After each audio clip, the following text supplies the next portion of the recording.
Hello and welcome back to the channel. Today I'm playing Dice Chess, where rolling 3 dice determines what pieces you're allowed to move. My goal is to win 3 games, and I will only play against higher rated opponents. Let's get started with game number 1. Alright, just for reference, we've been playing Dice Chess for quite a while, and I've really taken a liking to playing what's called doubles, where you're allowed to hit ×2 and force your opponent to gamble twice the amount of rating. And it's been pretty easy for me to do a pretty solid rating climb using that method. Unfortunately, that means that my regular Dice Chess rating is very lacking. It's actually a little bit under 1500. So, goal of today, of course, is getting the 3 wins, but also mainly to get this rating on par with my doubles rating. So, let's get started.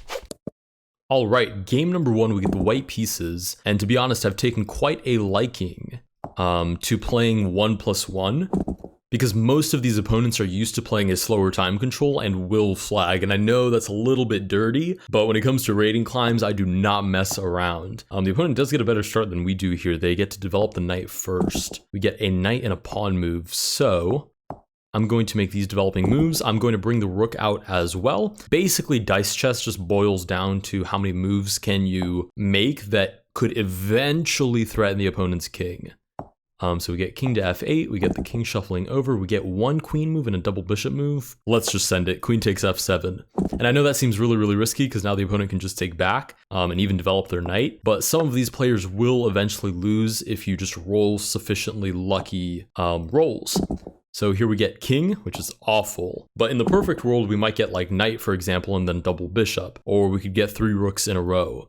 Not to mention, if you look at the clock, now the opponent has 15 seconds left. So they do get to roll king and rook, which gives them the ability to castle away. We're going to go ahead and threaten the king. Now with 10 seconds left on the clock for the opponent, they get triple king, which puts their king in the corner, which is actually pretty darn good. But we take, and we take, and we win game number 1. And I know that that probably looked completely insane, and realistically that was actually a pretty bad game. I don't know exactly what the odds were on that, but statistically I probably was not supposed to win that. But 2 things happened. 1, the time control just kicked in. It's just very hard, from what I've seen, for a lot of these Dice Chess players to play fast. And 2, once you sort of get that intuition for just putting pressure, what it actually means to put pressure on your opponent's position, you start getting wins very quickly. So with that, we win our first game. I don't know how much rating we actually got from that. Actually, let me delete my challenge and make sure that was even a higher rated opponent. It wasn't. Oh, that doesn't even count. We got some rating from it, but they were lower rated than we were. But now you see what the strategy is. So let's go ahead and move forward. Technically, we did win 1 game, but we don't have 1 victory under our belt quite yet. All right, we get paired again, this time with the black pieces. We roll 1 knight move. We're not doing quite as well as the opponent, who could just roll double knight and win the game, but now they have to make a king move towards the center. Oh, they shuffle it over. That was very nicely played. We'll develop another knight. There's a lot of scary ideas here. The opponent is rolling all the wrong pieces to actually do anything about that, and I'm rolling all the wrong pieces to ever defend it. Oh, they go straight for the sack, and king forward and king back. We get a double knight move. I'm going to play it safe and just capture the bishop, and I guess shuffle the rook out of the way. I could have captured the queen and attacked the king, but as you see, the opponent rolled bishops. It's probably a good call not to allow that move. Opponent gets double queen, so in theory they could sack on f7.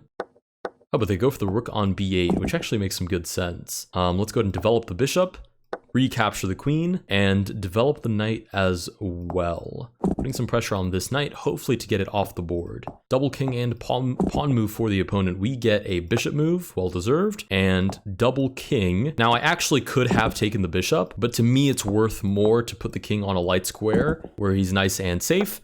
And with that, we win game number 2. All right, they offer a rematch. I'm going to accept and very quickly have a peek and see if that opponent... Whoa, that opponent is rated 2200. Let's go. Okay, so that definitely counts. I'll move the king up, unfortunately, into the middle, but the opponent doesn't get any moves. Oh, and we get double queen. What a disgusting moment to get double queen. Now for the opponent to get bishop, pawn, and king. So they also have to make a king move. Oh, and they go king d2. Interesting. Oh my goodness. 1 queen move, which is terrible, because now it means the king is stuck on the diagonal. The opponent gets 3 knight moves, which immediately wins the game. All right, I'm going to offer a rematch. We have 1 victory over this much higher rated opponent. So it's 1 victory for the video. We'll see if they even want to play me again. They do. Excellent. I'm definitely going to farm this 2200 for points if I can. We get double pawn.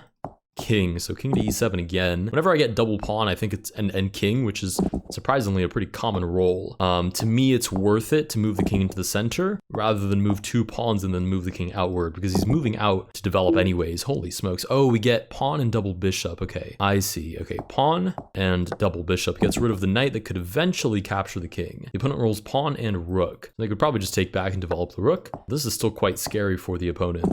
We roll king and double rook. Okay, king back and then double rook. Ooh, double bishop for the opponent gets rid of my pawn, and suddenly things are looking a little bit scarier. We get double rook again and a king move, which forces me into the line of sight of the bishop. Luckily, the opponent rolls queen and double pawn instead. We'll see what they actually make of that. G3 was an interesting choice, probably to develop their other bishop. We get queen and rook. Oh, double knight for the opponent loses us the queen, and this game is just about done. We'll see if we can make absolutely anything of it. Now with 19 seconds left ourselves, even the time control is working against us, and that was supposed to be my exact strength. We get bishop, knight, and pawn.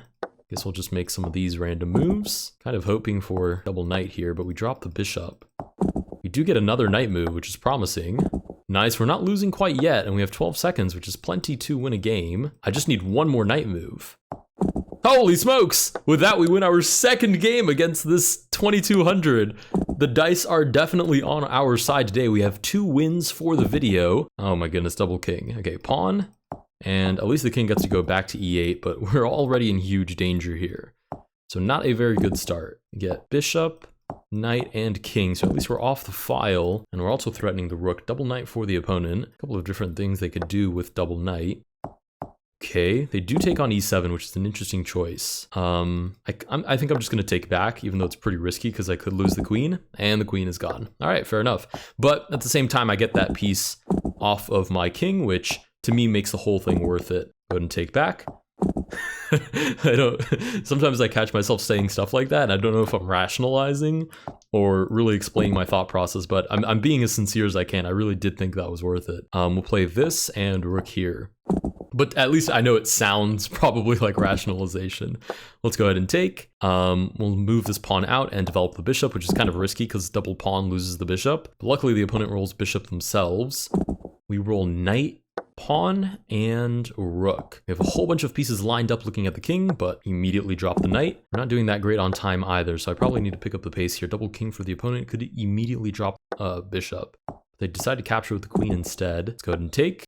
We could promote to anything. Actually, not anything. It would have to be a queen or a rook. So the opponent blocks. We get double rook and a king move. Let's try not to flag here. We have 19 seconds left. It is 1+1, so we do get 1 second back for every move that we make. Play this, that, and the other. That's pretty much all we have. See if the opponent takes. They do. We're going to go ahead and take back. And we have to promote to a bishop, where we get double bishop to win game number 3. Now, in theory, the video ends there, but I am going to offer a rematch in case his opponent would like to donate any more rating points to my very noble cause. What is your noble cause, you may ask? Stop asking so many questions. Okay, the opponent doesn't want any more games. That is perfect, I get. Well, I know, it'd be more perfect if they wanted to play more, but as far as the video is concerned, we did get all 3 victories, and we gained, actually we didn't gain that much rating. You know what the problem is? That I've accustomed myself now to the huge rating jumps that one makes in doubles dice chess. Whereas in regular dice chess, even gaining 12 rating points is a very solid jump. So we gained a total of about 35 rating points, and we did get 3 victories against a higher rated opponent. If you guys did enjoy this video, please consider liking and subscribing. Let me know down below what your guys' dice chess ratings are, and if you have any particular strategies to get wins against higher rated opponents. I will see you guys in the next one.